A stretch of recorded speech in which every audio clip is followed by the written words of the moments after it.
Est-ce que j'ai des spinaliens et spinaliennes de pure souche ce matin? Oui, donc vous connaissez bien les images d'Épinal, ou les devinettes d'Épinal. Et vous serez certainement d'accord avec moi que ce n'est pas toujours évident de trouver des personnages cachés dans les images. Car souvent, cela nous oblige à regarder l'image différemment, notamment à changer un petit peu notre angle de vue. Et puis, notre cerveau, il est un petit peu bizarre, il fonctionne d'une telle manière qu'une fois qu'on a adopté une vue, une prise de vue, un angle de vue, c'est difficile pour notre cerveau d'envisager les choses sous un autre angle. Cela demande à la fois du temps et aussi beaucoup de concentration. Alors, petite illustration en image sur le PowerPoint, j'ai mis sur le bureau, voilà, l'image d'Épinal. Voilà, si tu peux mettre en diaporama et plein écran. Voilà, j'en ai pris une, j'ai trouvé celle-là, c'est peut-être pas la plus évidente. Madame Dupiton demande à son époux ce qu'il a fait de leur toutou. Monsieur Dupiton, voyez son air narquois, lui dit, il crève les yeux, tout le monde le voit. Donc il s'agit de trouver à la fois un toutou, un chien, et puis aussi Monsieur Dupiton. Alors, ça oblige à changer d'angle de vue. Alors peut-être pour le chien, peut-être c'est plus facile. Le chien, c'est le nez, voilà, effectivement. C'est le cliché, voilà, on a le chien ici. Ah oui, voilà. Vous voyez bien. Et puis, Monsieur Dupiton, où est-il? Le chien, alors là, c'est la tête du chien, le corps. Voilà. Vous voyez pas? Voilà. Et Monsieur Dupiton. Voilà. Bien souvent, dans les images d'Épinal, ce qu'il faut faire, c'est regarder comme ça à l'envers. Et là, le menton de Madame Dupiton devient le nez de Monsieur Dupiton, le nez ici, et là, plus ou moins, les yeux, là, un peu. Voilà, ça oblige une gymnastique un petit peu intellectuelle. Voilà. Donc c'est pour illustrer l'idée qu'il faut changer de vue, parfois changer d'angle de vue pour bien voir les choses. Et on agit parfois pareil vis-à-vis des autres. Une fois qu'on a notre regard posé sur quelqu'un, on a du mal à en changer, parce qu'on reste sur le même angle de vue, et surtout parce qu'il nous manque quelque chose d'essentiel. Et c'est ce quelque chose d'essentiel qu'on va retrouver chez le Seigneur Jésus, dans notre court passage de ce matin. Il n'y aura que 5 versets. Alors c'est un court passage, mais c'est un passage qui en dit long, sur le regard apporté sur les autres. Mais également, dans un premier temps, on va voir qu'il en dit long sur le regard apporté sur le texte lui-même, le texte biblique lui-même. Vous savez, quand on lit un texte biblique pour la première fois, on a un regard nouveau par définition. Et qu'en est-il si c'est notre deuxième, troisième, quatrième, xème lecture? Condition déjà de persévérer dans la lecture de la Bible, ce qui est important.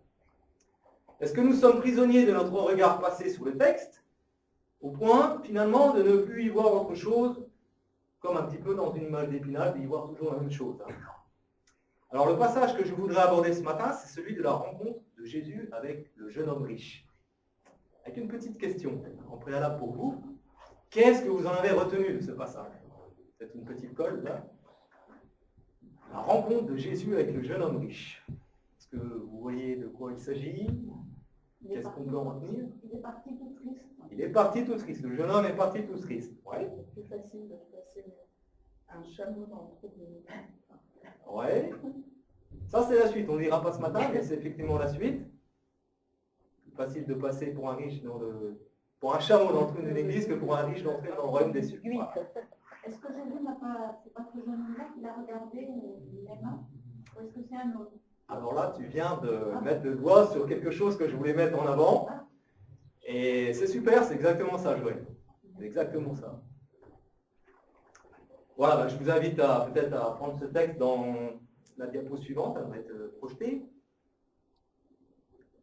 Alors j'ai choisi l'évangile de Marc, je vous dirai, et je pense que Joël aussi a trouvé pourquoi j'ai choisi l'évangile de Marc. Bien que ce passage soit aussi dans Luc et dans Matthieu. Alors Marc, chapitre 10, versets 17 à 22. Comme Jésus se mettait en chemin, un homme accourut, se jetant à genoux devant lui. « Bon maître, lui demanda-t-il, que dois-je faire pour hériter la vie éternelle ?» Jésus lui dit, « Pourquoi m'appelles-tu bon? Il n'y a de bon que Dieu seul. Tu connais les commandements. Tu ne commettras point d'adultère, tu ne tueras point, tu ne déroberas point, tu ne diras point de faux témoignage, tu ne feras tort à personne, honore ton père et ta mère. » Il lui répondit, « Maître, J'ai observé toutes ces choses dès ma jeunesse. Jésus, l'ayant regardé, l'aima et lui dit, il te manque une chose. Va, vends tout ce que tu as, donne-le aux pauvres, et tu auras un trésor dans le ciel. Puis viens et suis-moi. Mais affligé de cette parole, cet homme s'en alla tout triste, car il avait de grands biens. Alors dans une première partie, je propose quelques remarques sur le titre, et puis le passage en général. Puis dans une deuxième partie, on se focalisera plus sur un verset en particulier et sur l'attitude de Jésus. Qu'est-ce que vous avez comme titre dans votre version de la Bible, sur ce passage? Ouais. Souvent, je crois que c'est un peu le titre qui revient. Alors, dans certaines versions, il y a les premiers et les derniers qui parlent de la suite en fait du texte. Voilà, on a la suite donc avec les petits-enfants et l'homme riche. Alors, bon, dans ma version, c'est aussi l'homme riche. En fait, le titre l'homme riche, il focalise, vous n'avez pas remarqué, mais il focalise notre attention sur l'homme riche, au lieu de la focaliser sur Jésus. Et finalement, c'est un titre qui emprisonne aussi cet homme dans une certaine catégorie réductrice. C'est un peu l'inconvénient des titres. Voilà, on va nous parler d'un homme riche et rien d'autre. Puis quand je vous ai posé la question ce matin, qu'est-ce que vous avez retenu? Je m'attendais à ce que vous me disiez des choses sur cet homme riche et rien sur Jésus. Mais Joël a eu la bonne intuition de me dire finalement le verset que je vais développer ce matin. Comme quoi le regard de Joël est aussi un regard qui n'est pas simplement focalisé sur le titre, mais également sur tout le passage. Et moi j'ai envie de vous dire qu'ici il y a plus qu'un jeune homme riche justement dans ce passage.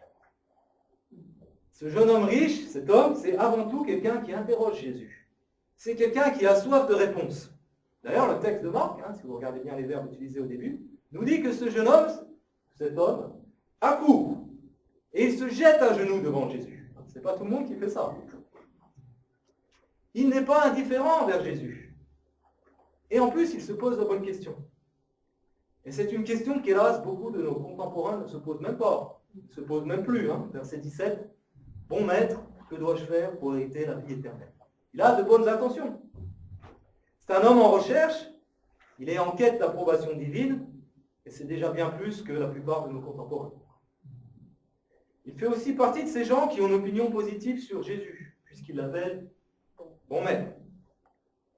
Et cependant, et moi le premier, je dois avouer que le regard que je pose sur cet homme, qui est d'ailleurs même un regard définitif, nous pousse peut-être à le résumer simplement à quelqu'un qui refuse de suivre Jésus, car il ne veut pas abandonner ses richesses.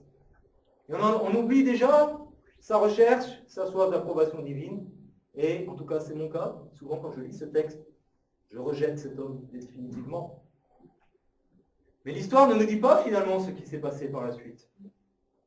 Alors je ne veux pas m'avancer, aller trop loin, mais il est possible que finalement cet homme ait renoncé à placer sa confiance dans ses richesses, et qu'il ait suivi Jésus.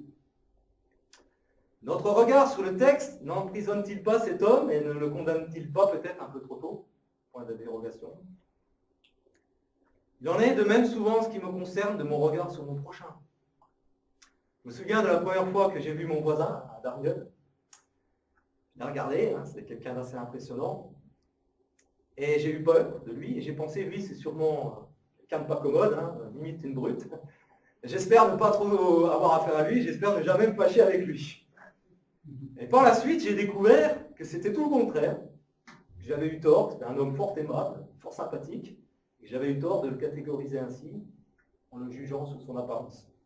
Mon regard était faussé. Deuxième exemple, il m'arrive aussi souvent de prier pour quelqu'un intensément. Alors, je ne sais pas si ça vous arrive, surtout quand j'ai eu l'occasion de partager ma foi avec lui. Alors, juste après, je me sens tout feu, tout flamme, et j'ai envie effectivement de prier intensément pour cette personne.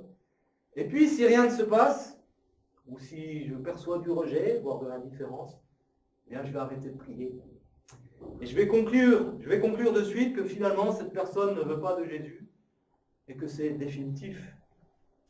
J'enferme alors cette personne dans la catégorie « il ne veut pas de Jésus », inutile d'insister. Bien inutile aussi de vous dire ce matin que j'ai tort de penser ainsi. Et dimanche dernier, Jean-Maurice, qui est venu de Nancy apporter son témoignage, nous a prouvé, au contraire, qu'il est utile d'insister, de persévérer dans la prière, même si pendant des semaines, des mois, des années, il y a rejet. Rappelez-vous que Jean-Maurice a été touché par l'invitation de son cousin après de multiples rejets. Et je pense également au brigand sur la croix. Si moi, je l'avais connu pendant sa vie de brigand, eh bien mon regard aurait été sûrement défavorable. Ce regard, il aurait été même définitif. Pourtant, quand je lis le récit de la crucifixion, je suis admiratif de sa foi. Et je suis surtout heureux que Jésus ait porté sur lui un autre regard que le mien. Parce que Jésus a su voir plus loin. Il a su voir cette étincelle de foi qui était en lui. Qui aurait parié sur son salut à la dernière minute? Pas moi en tout cas. Et pourtant, Jésus a su discerner quelqu'un en lui en recherche. Et jusqu'à la dernière minute, Jésus a cru en lui.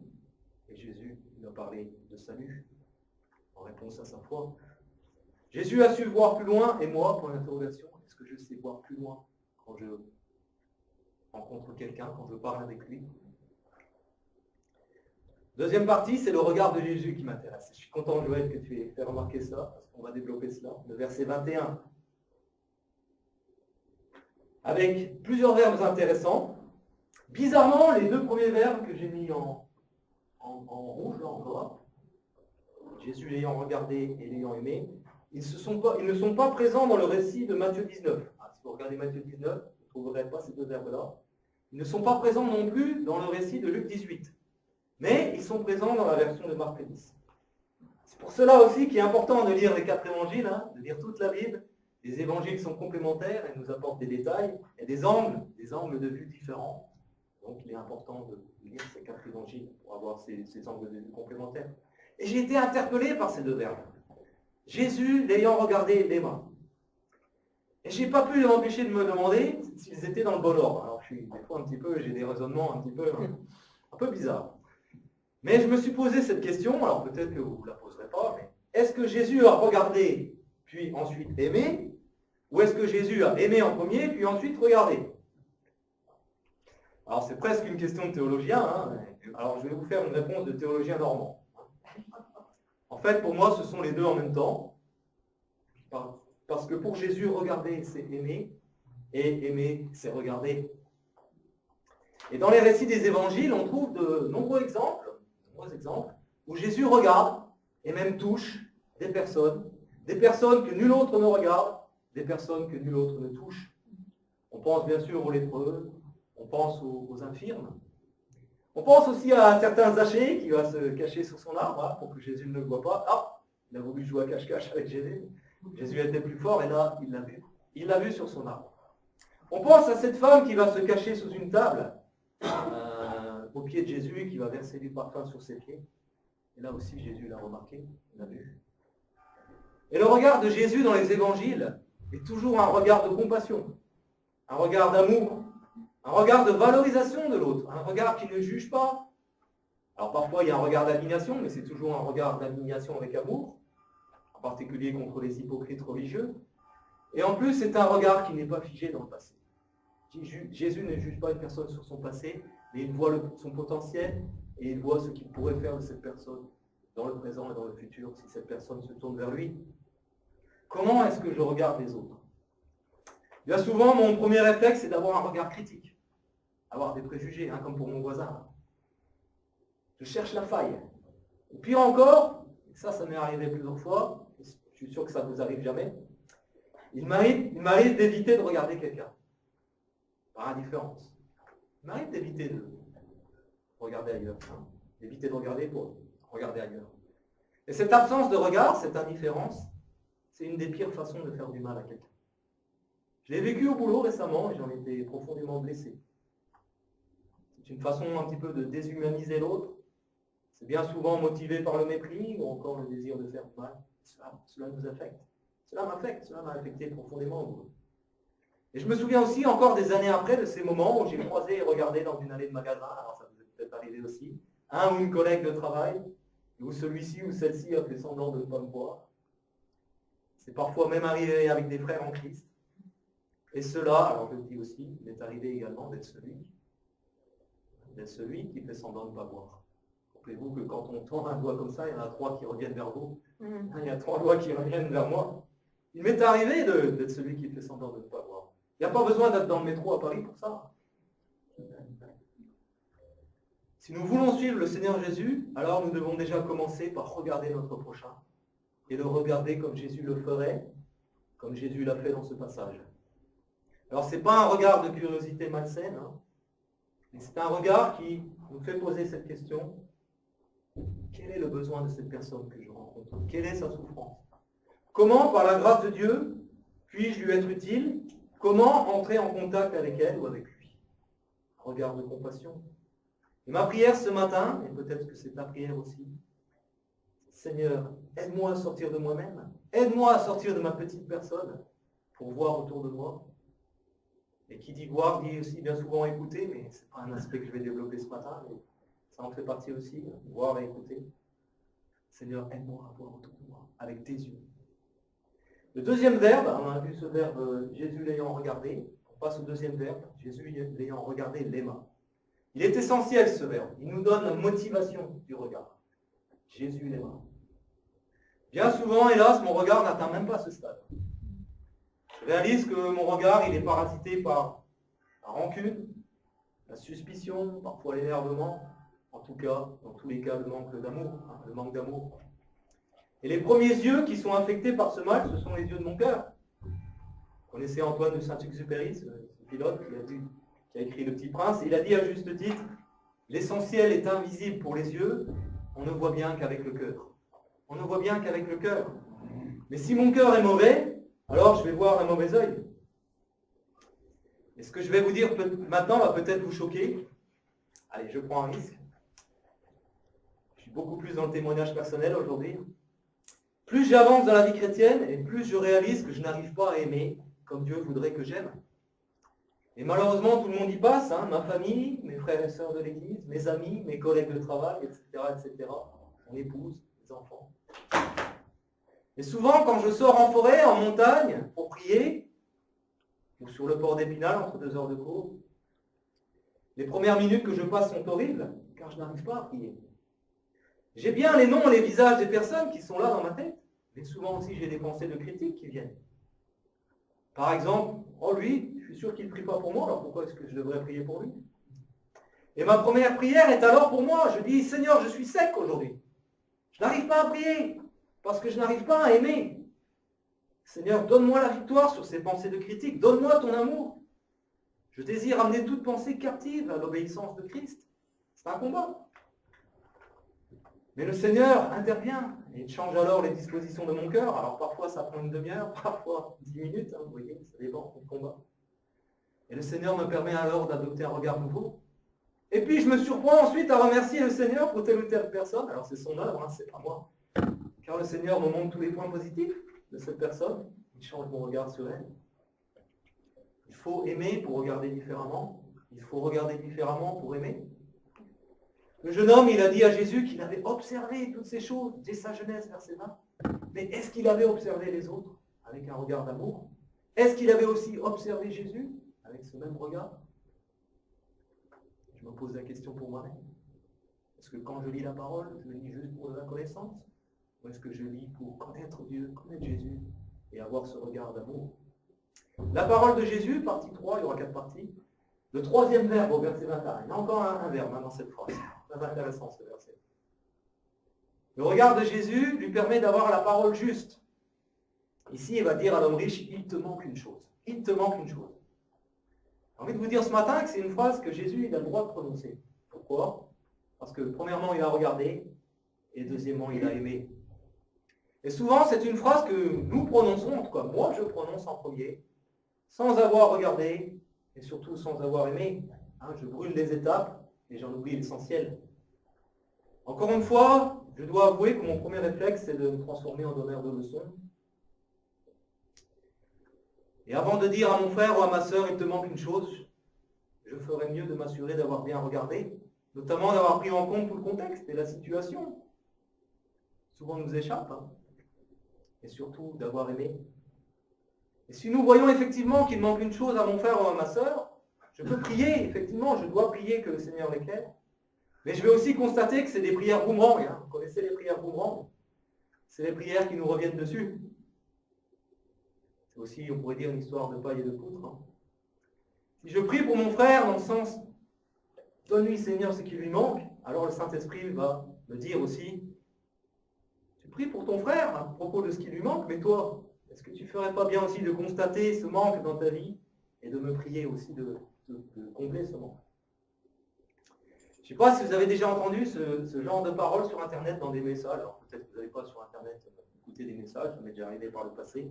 Un prédicateur, un message sur Internet qui dit « Le Saint-Esprit m'a révélé le péché de cette personne ou de cette église, de cette communauté. » Et puis il va développer ça. Et un ami m'a un jour demandé si je croyais à cela. Lui aussi, il est allé sur Internet et confronté à ça. Et je lui ai répondu, je ne sais pas si c'est votre cas, mais dans mon cas, le Saint-Esprit a tellement de boulot à me révéler ce qui ne va pas dans ma vie, qu'il n'a pas le temps de me révéler le péché des autres. Quoi, ça marche comme ça pour moi. Tellement de boulot à faire qu'il n'a pas le temps avec moi de me montrer le péché des autres. Et c'est pareil hein, dans ce texte. Jésus va mettre le doigt sur ce qui manque à cet homme riche, sur ce qui l'empêche de placer toute sa confiance en Jésus. Mais il va le faire aussi avec tact. Moi, j'aurais dit le premier à cet homme riche, j'aurais dit, il te manque non pas une chose, mais il te manque tout. Hein. Attends, mon petit gars, là, il te manque tout. Hein. Il te manque l'essentiel, il te manque l'essence du ciel. Il te manque pas juste une chose, hein. Il te manque tout. Jésus, il a du tact, hein, sa façon de procéder. Tact qui procède de l'amour. Il voulait faire ressentir à ce jeune homme surtout son besoin de lui. Parce qu'en fait, ce jeune homme, il avait tout, hein, matériellement, mais il était en manque. Un manque qu'il ne percevait pas directement, mais il le ressentait d'une certaine manière. Et il croyait pouvoir combler ce manque dans une certaine pratique religieuse. C'est ce que j'ai retiré du texte. C'est pareil dans notre société. On est dans une société où tout est fait pour combler les manques matériels. Il devient de plus en plus rare quand même de dire qu'aujourd'hui je manque de quelque chose, hein, matériellement. Et en fait, les besoins matériels, ou plutôt les aspects matériels, masquent les manques spirituels. Et il n'est pas facile de faire ressentir à mon prochain son manque spirituel. Je ne sais pas si vous avez déjà eu cette expérience. Moi, au boulot, je croise souvent des collègues qui me disent « J'ai besoin de rien, tout va bien dans ma vie. Je n'ai pas de manque, je suis heureux. » Et dans le témoignage de Jean-Maurice dimanche dernier, je ne sais pas si vous vous rappelez, mais il a redit plusieurs fois que rien ne lui manquait. Il n'avait pas de besoin. Il se sentait bien. Jusqu'au jour où le Seigneur, avec assistance, va lui révéler son vrai besoin au moment propice. Prions dans ce sens. Quand nous rencontrons des frères, des gens, des personnes que nous connaissons, des amis, des collègues de travail, prions que ce besoin de Dieu se fasse ressentir dans leur cœur et que le voile qui cache ce besoin, qui est parfois le voile matériel, le matérialisme peut être un voile qui cache les besoins spirituels, prions pour que ce voile se lève. Le Seigneur seul peut combler nos besoins, nos aspirations profondes. Et j'aime ce verset du psaume 34 qui dit « Sentez, voyez comme l'Éternel est bon, heureux l'homme qui cherche en lui son refuge. Craignez l'Éternel, vous ses saints, car rien ne manque à ceux qui le craignent. » Rien ne manque à ceux qui le craignent. Les lionceaux éprouvent la disette et la faim, mais ceux qui cherchent l'Éternel ne sont privés d'aucun bien spirituel, en tout cas, et souvent d'aucun bien matériel, même s'il peut arriver à des chrétiens de vivre, de connaître des situations de pauvreté. Dernière partie, on va continuer sur la parole de Jésus, on va continuer sur ce verset 21, mais la fin du verset 21, les autres verbes. Et on va voir le regard sur la vie chrétienne. Moi, j'ai l'impression que dans cette partie-là, Jésus va essayer de changer le regard de ce jeune homme. Il va essayer de changer son regard sur la volonté de Dieu pour sa vie. Et je trouve que les verbes qu'il va employer dans ces paroles vont totalement à l'opposé du regard des gens de son époque et aussi, hélas, du regard des gens de notre époque. Dans ce monde, on nous dit plutôt « décide pour toi » et non pas « va ». Je prends les verbes qui sont là. On nous dit plutôt « achète, accumule » et non pas « vends ». On nous dit plutôt « prends » et non pas « donne ». On nous dit plutôt « profite du présent ». Vis pleinement l'instant, et non pas tu auras un trésor dans le ciel, dans l'éternité plus tard. On nous dit aussi, trace ton propre chemin. Et non pas, viens et suis-moi. Si nous voulons suivre Jésus, il nous faut changer notre regard sur cette vie et réaliser finalement que nous ne sommes que de passage. Ce jeune homme n'emportera pas ses richesses dans l'éternité, nous non plus. Nous sommes dans la salle d'attente de l'éternité. J'aime bien cette image. Nous sommes dans la salle d'attente de l'éternité.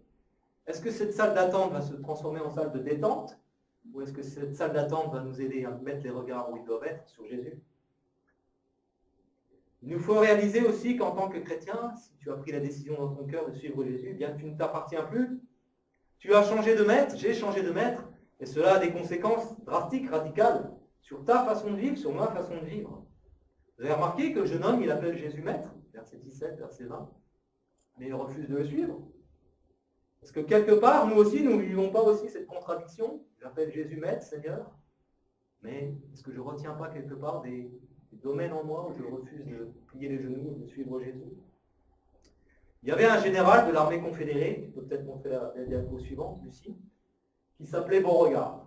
Alors c'était un général de l'armée sudiste, vous savez que les sudistes étaient en guerre contre les nordistes. C'était pour des raisons économiques, mais c'était aussi à cause de l'esclavage. Les sudistes soutenaient l'esclavage, ils en avaient besoin pour leur économie. Et à l'issue de cette guerre, qui a fini en 1865, ce général, il a changé complètement de regard. Et il s'est mis à défendre la cause des esclaves affranchis. C'était impensable pour un sudiste de défendre la cause des esclaves. Et il va se déclarer pour leur droit de vote, et même pour l'égalité des droits, ce qui était donc une attitude rarissime chez les confédérés. Il a changé de regard, et j'ai envie de dire que c'était, alors je le vois comme un clin d'œil, pour vivre à la hauteur de son beau nom, il a un beau nom, vous trouvez pas, qui s'appelle Beauregard. Il a voulu vivre à la hauteur de ce beau regard. Eh bien, j'ai envie de vous dire ce matin, faisons de même. Nous qui portons le nom de disciples de Jésus, ayons un bon regard, celui du Maître. Ayons le regard du Maître. Malheureusement, dans ce texte, le jeune homme riche va s'en aller. Jésus va laisser libre de partir. Mais vous remarquez qu'il s'en va tout triste. On l'a dit ce matin aussi, quand vous êtes demandé. Il s'en va tout triste, effectivement. Il pensait qu'il était possible d'avoir le beurre et l'argent du beurre, comme c'est cette expression. C'est-à-dire à la fois de régler son problème de salut, allez maintenant je suis sauvé, c'est bon, mais de continuer à vivre pour lui-même, et surtout pour continuer à vivre pour l'idole qui était dans son cœur, la richesse, l'argent. Le Seigneur nous dit ce matin qu'on ne peut pas servir de maître, et que s'il n'est pas le Seigneur de tout, il n'est pas le Seigneur du tout. Jésus n'est pas le Seigneur de tout, il n'est pas le Seigneur du tout. Et il nous demande peut-être ce matin de changer de regard, alors sur les autres, on en a parlé, sur nous-mêmes, peut-être nous avons une idole aussi cachée dans notre vie. Changer notre regard sur la vie en général. Oui, il y a quelque chose après la mort. Oui, j'ai plutôt à accumuler un trésor dans le ciel et non pas sur cette terre. Il nous demande peut-être de changer aussi mon regard par rapport à ce qu'est la foi.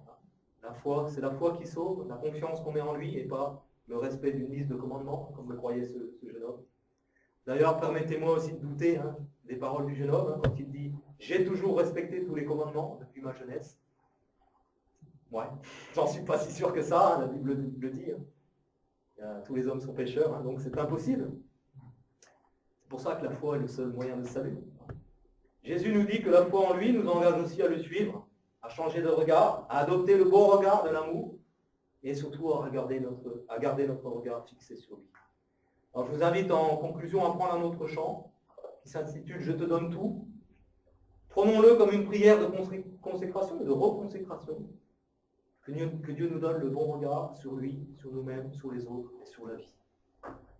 Si tu peux mettre, c'est sur le bureau.